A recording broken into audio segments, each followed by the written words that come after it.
Good morning, listeners and viewers of Concerned Citizens Media. Uh, Welcome back and nice to have you here. And I have some news to share with you.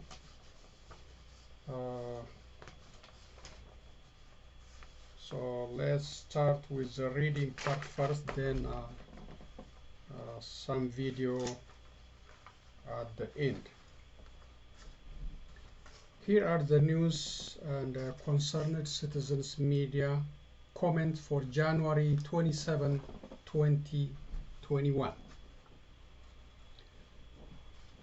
Ethiopia-Sudan border tension continues.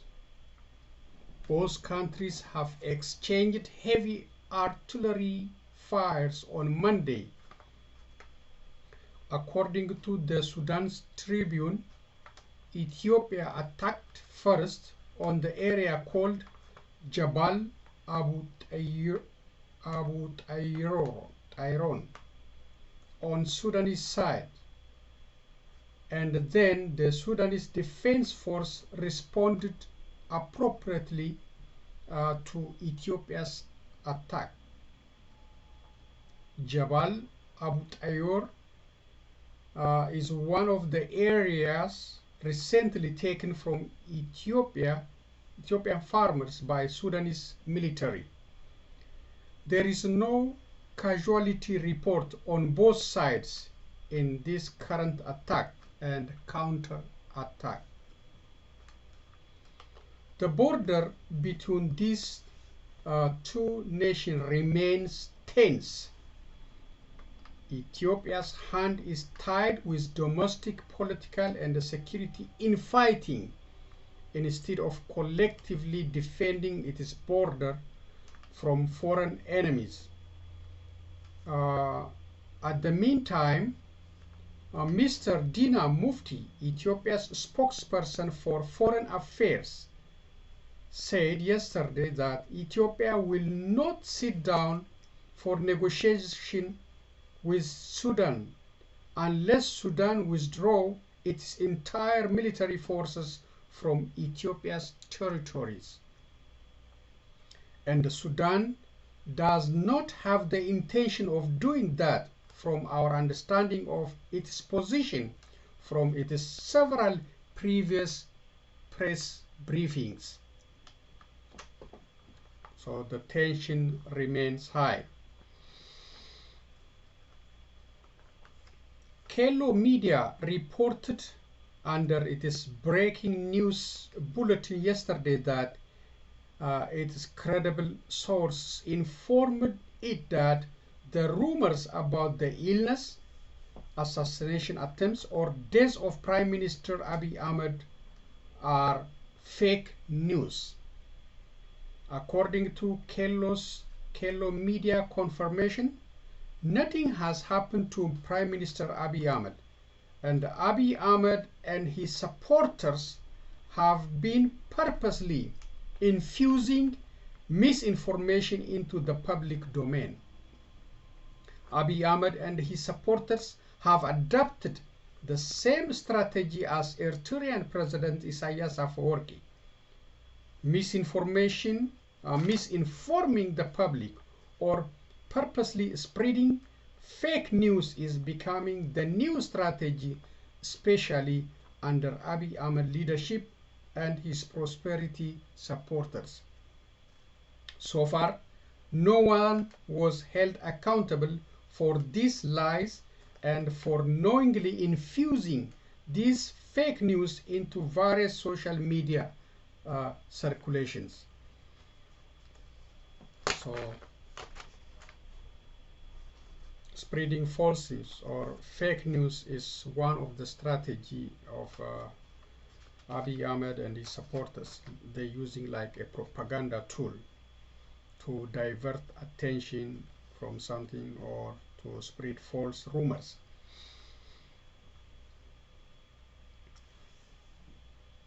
Hashtag Oromo Yellow Movement Challenge intensified on various social media by Oromo youth living back home in Ethiopia and around the globe. Oromo youth and their cause supporters dressed themselves in yellow prisoners' clothing to show solidarity with all Oromo political prisoners illegally jailed by Abiy Ahmed in Ethiopia. This yellow social media campaign is also designed to bring these prisoners' illegal detention and the injustice they have been subjected to in Ethiopia to the world attention, and to put the maximum pressure on Ethiopia authorities to release these Oromo political prisoners without any precondition. These arrests of Oromo politicians and their supporters are politically motivated and are part of the government intimidation strategies to silence Oromo's voice from future Ethiopian politics. So, concerned citizens also taking part in this yellow movement to support all senior Oromo politicians' detention by Abiy Ahmed and his security forces. So we demand for the immediate release, and hopefully they will be released. But just let the world know what's happening in Ethiopia. Illegal detention, politically motivated detention. So this is just a breaking in. There is a report of fresh arrest of Yellow Movement activists in Addis Ababa and other areas today by Abiy Ahmed security forces to prevent them from heading to the federal court where the hearing is held for Johar Mohammed and other Oromo politicians. So there is a hearing, I think it's today in the federal court, and the Oromo activists who showed up last time in last hearing, now I heard they are threatened, intimidated by security forces. Some of them may be already arrested, you know, to scare them, to threaten them not to show up for support for these illegally detained Oromo politicians. So the security federal police are ordered to silence the Oromos. So we'll see what's gonna happen, but it's happening on the global stage, YouTube, social media, Twitter. So the movement is still active. The outgoing United States ambassador to Ethiopia called for immediate withdrawal of Eritrean military forces from the Tigray region. Ambassador Michael Raynor expressed his concerns about the presence of Eritrean troops in Tigray region, and he is also very disturbed by the reports of rapes and other human rights violations in Tigray and Benishangul Gumuz regions. Ambassador Michael also stressed about the much needed life-saving aid in the Tigray region. So that is the outgoing ambassador. It may be too late for him, but still okay to express the concern. Let know the incoming ambassador about what's happening in Ethiopia, which is, even though it comes at the last minute. The new strain of COVID-19, which originally founded in United Kingdom is spreading into the United States. That's a disturbing news. According to the media reports, this new strain has arrived in almost 50 states. This new COVID-19 strain spreads faster than the other ones. So citizens are advised to continue using the usual preventive medical guidelines seriously. Double mask is also recommended as a precaution to control this fast spreading new strain, especially if you are heading to grocery shopping or to large public exposure. This is not good news.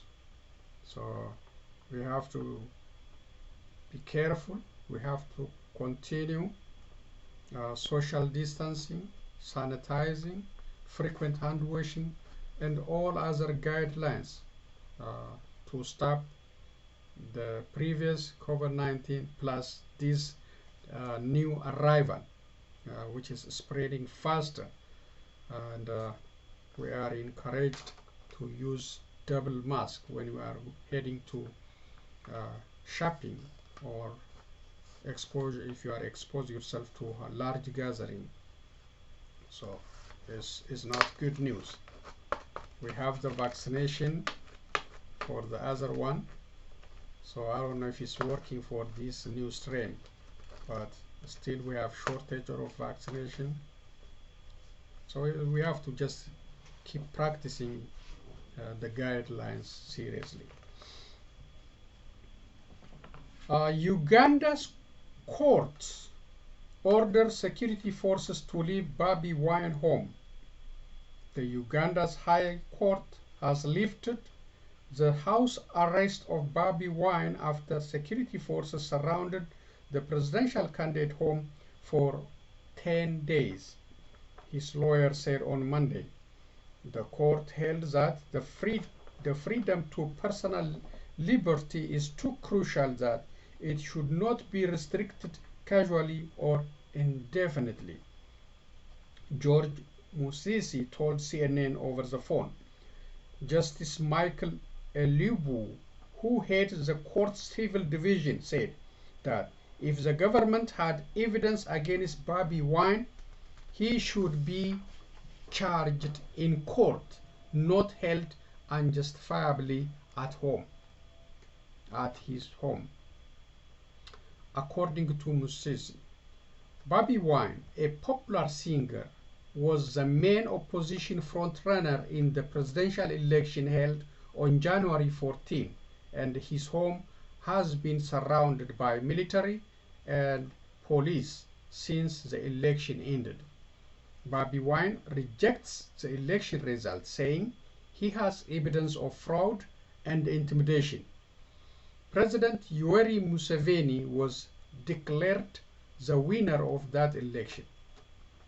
He is serving for the next 5 years, and he already served for the last 35 years before. After I prepared this news, CNN is reporting that the military and the police left Bobi Wine compound, which is encouraging news if it is true. So they left. Bobi Wine is now a free man, and he also vowed to challenge the election results by all means. So court and through demonstration or whatever, he promised to continue peaceful protest against the election. So that's all there from the reading part, and we will continue with the videos. So I have some videos. One United Nations briefing on Ethiopia. The other one is protest against lockdown in Israel, and the Netherlands. And the last one is space launch. So let's see.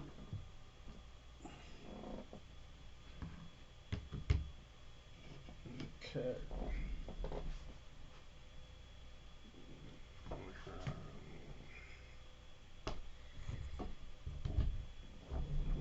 Okay, let's see.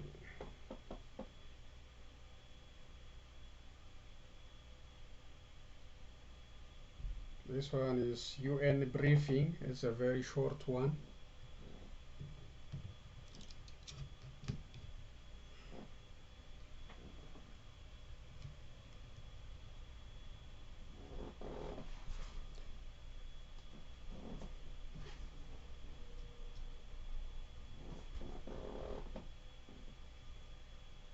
Okay, just give me time.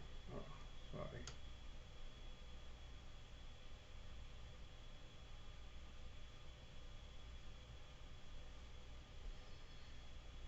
Okay, just a minute, just a minute.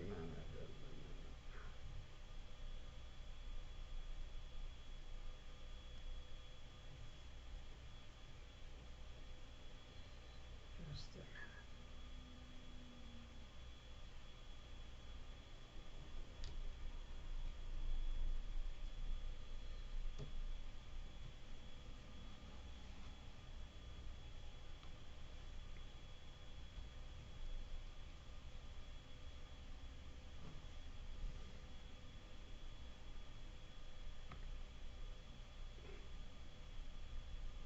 There you go. Let me see.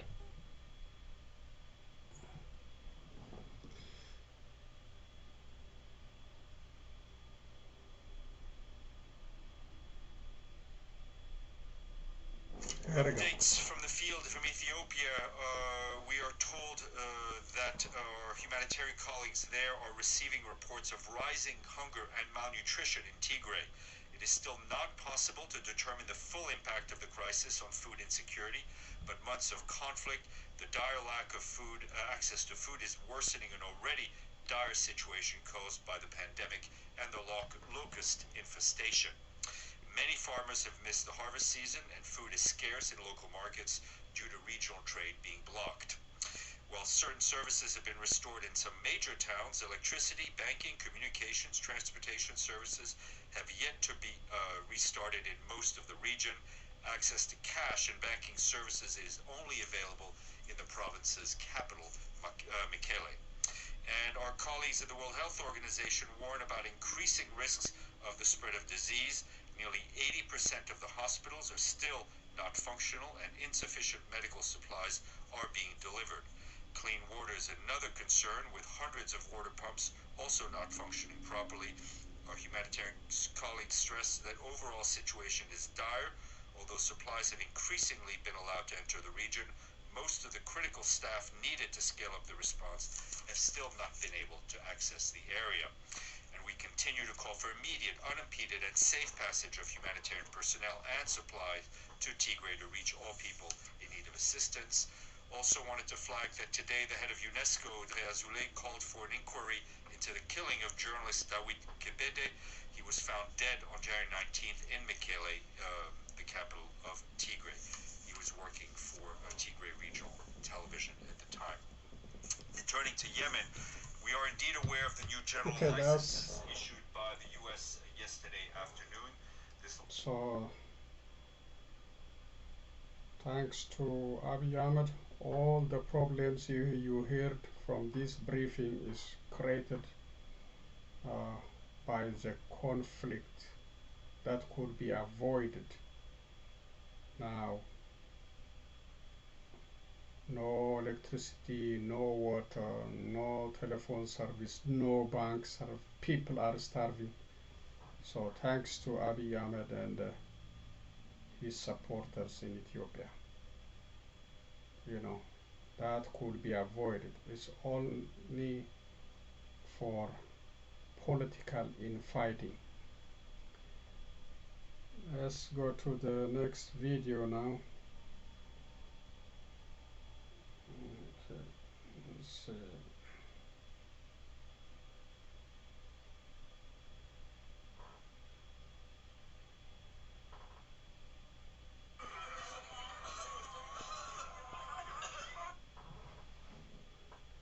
this is a very short one.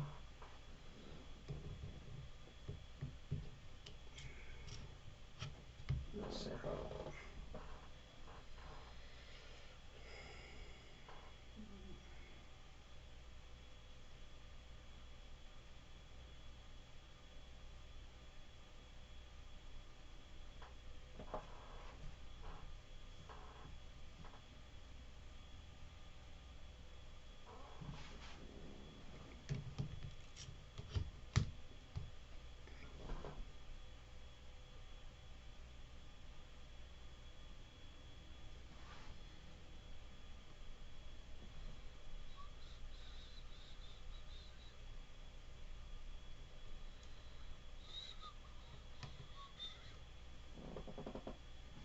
There we go. This is a very short one. Okay.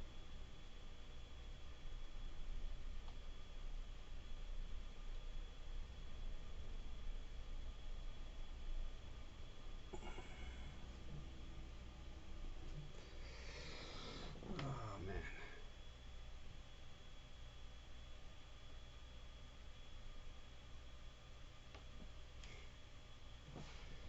Come on, man.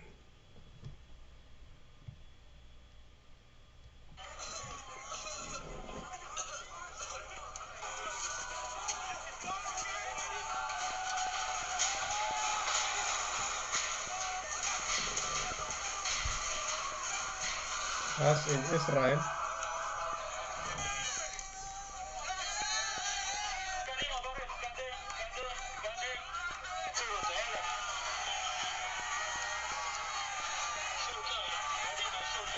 So they are protesting the lockdown in Israel. These are Jewish Orthodox.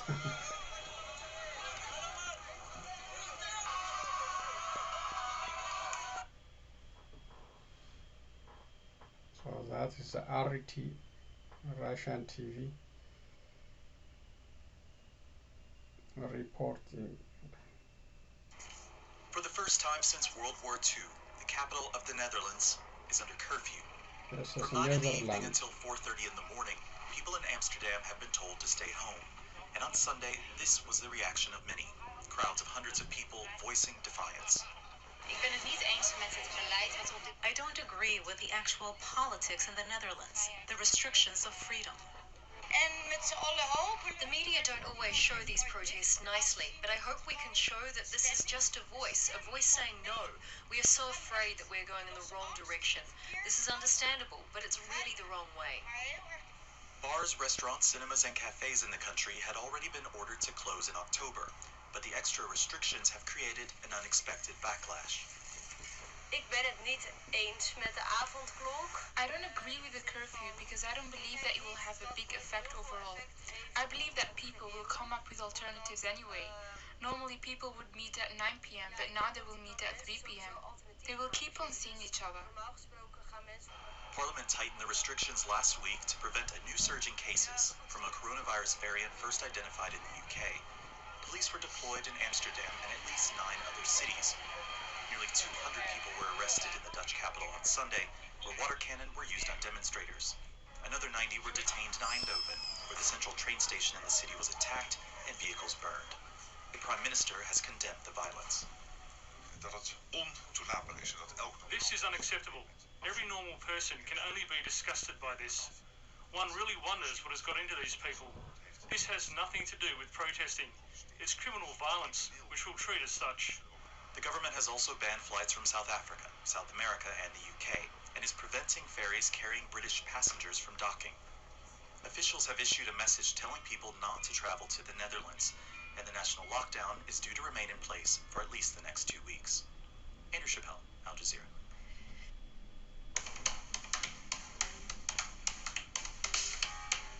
So that is, I think, the still continue in Netherlands. Became more violent, more aggressive. Okay, that's the last video I have.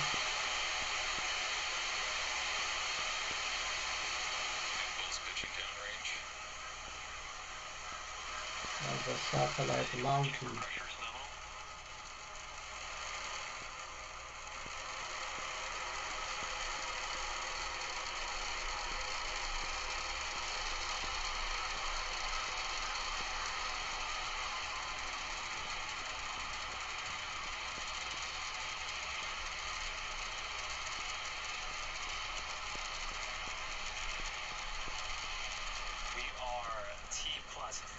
seconds into flight, Falcon 9 has cleared the tower and is currently throttling down to prepare for max Q at around the T plus 1 minute and 12-second mark. Max Q is where the vehicle will experience the highest amount of aerodynamic pressures. Falcon 9 is supersonic.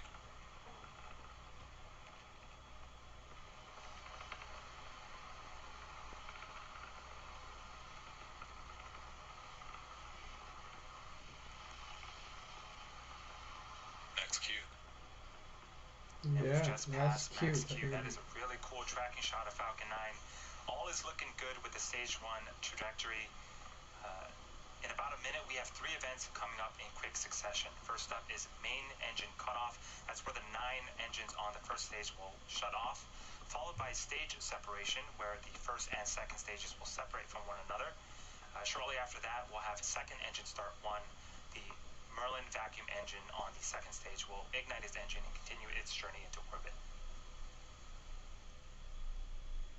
And vac engine shell has begun.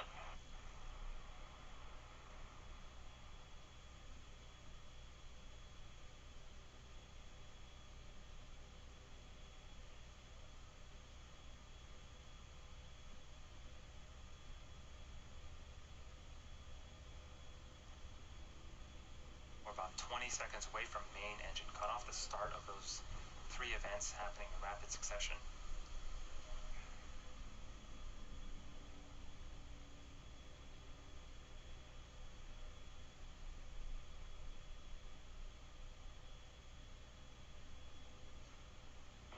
Main engine cutoff.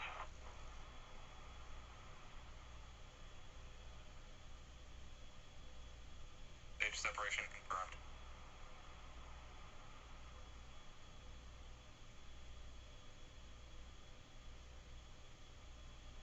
Coming up in a few seconds, we should have the fairing deploy. And vac ignition. Bearing separation confirmed. And there you can see the 2 fairing halves have separated and fallen away from the vehicle, exposing the 143 spacecraft to the vacuum of space. And as a reminder, our recovery vessel, Miss Chief, will be attempting to recover the fairing halves today from the water.